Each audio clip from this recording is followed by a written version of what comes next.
how do you evaluate the impact of the second coronavirus wave on India economy? And so the economic impact is very limited compared to the first wave. So what is the exact number of the economic cost of India's second wave? Then the cost is going to disproportionately increase, maybe closer to around $90 billion. How will it affect the rest of the world? I think the biggest negative impact is probably going to be felt in terms of the vaccine commitments. So do you think that the Reserve Bank is facing a dilemma? I think the focus is entirely on growth rather than on inflation.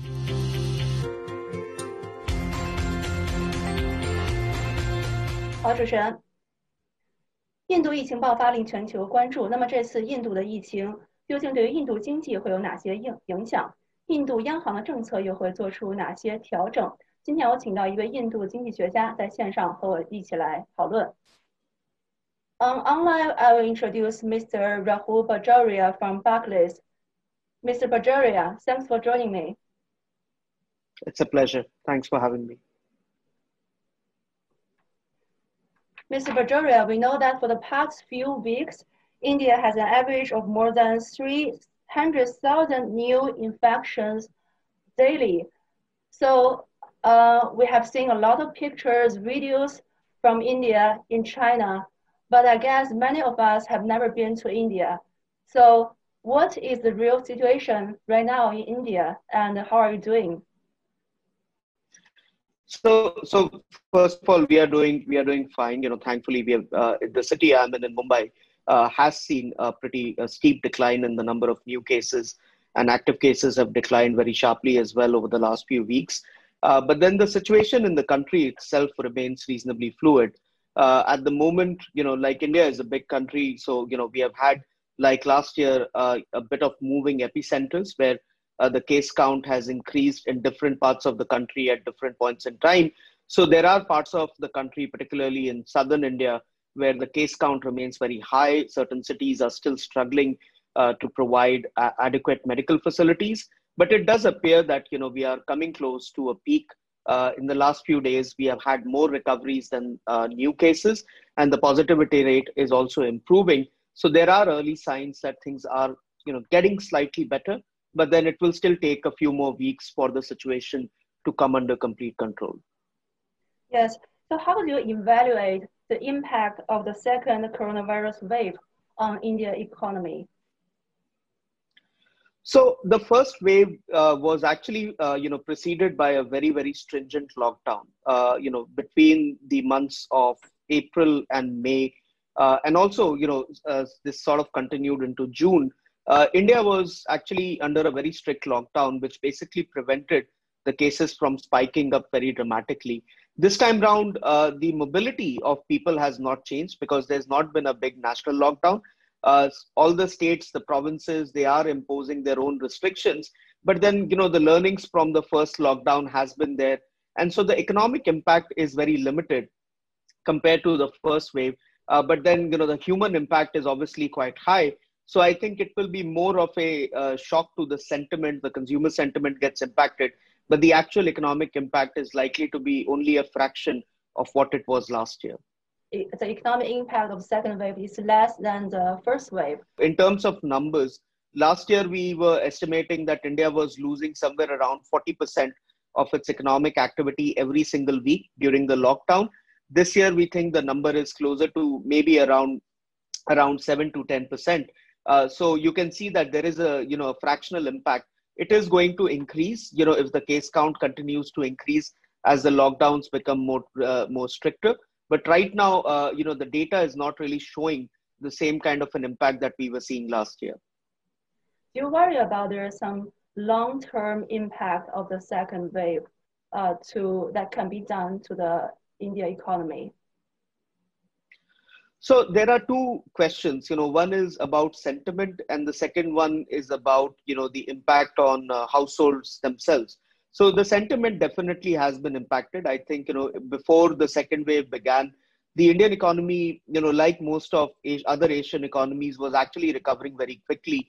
The more important question, I think, is going to be the longer term impact, one on the population at large as a result of the virus being there and its long term impact on people's health.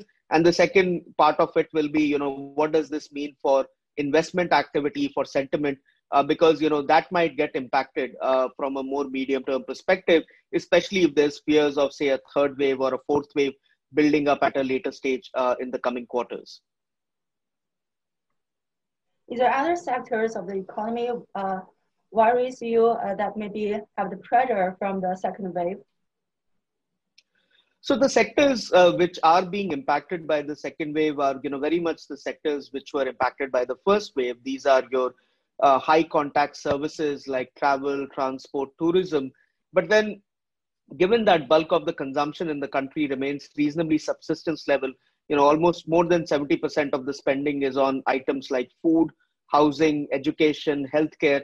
These spending items are not going to change very dramatically. So I think the scarring or, the risk of permanent damage appears to be reasonably limited, but then it is a very fluid situation. We have to wait and see what happens. So what is the exact number of the economic cost of India's second wave? So we had pegged it at somewhere around $4 billion a week right now, which could possibly increase to about $5.5 billion a week if it continues to build up. Our sense is that cumulatively, the loss is likely to be somewhere in the vicinity of $40 billion in the current wave, which is again, a fraction of what we saw last year.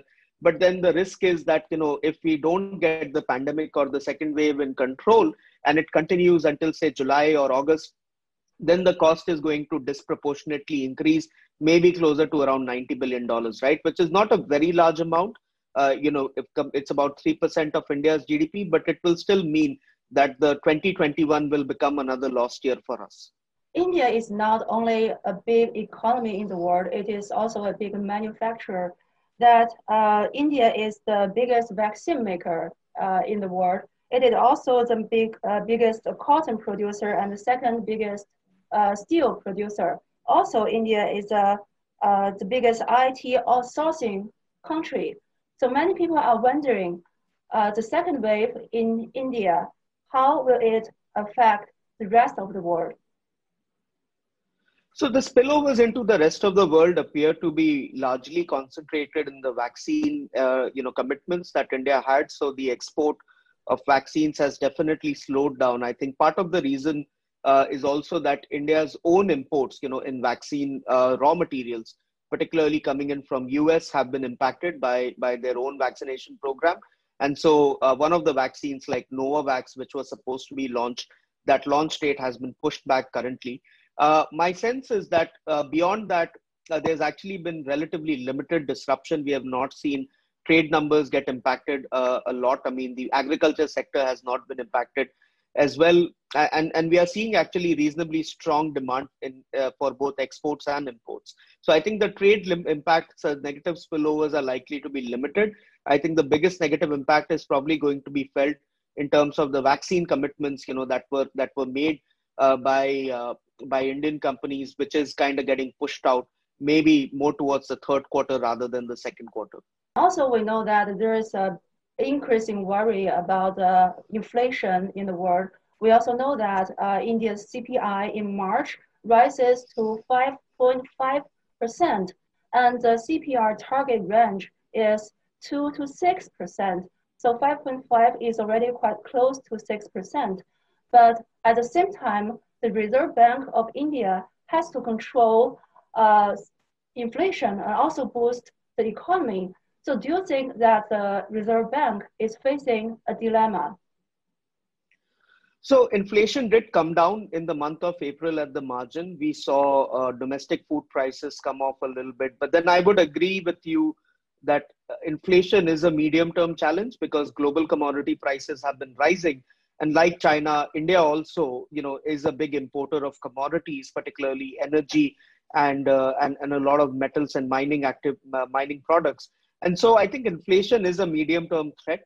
But in the near term, for the Reserve Bank, I think the priority is very much to support growth through liquidity management, through making sure that there is limited scarring in the system.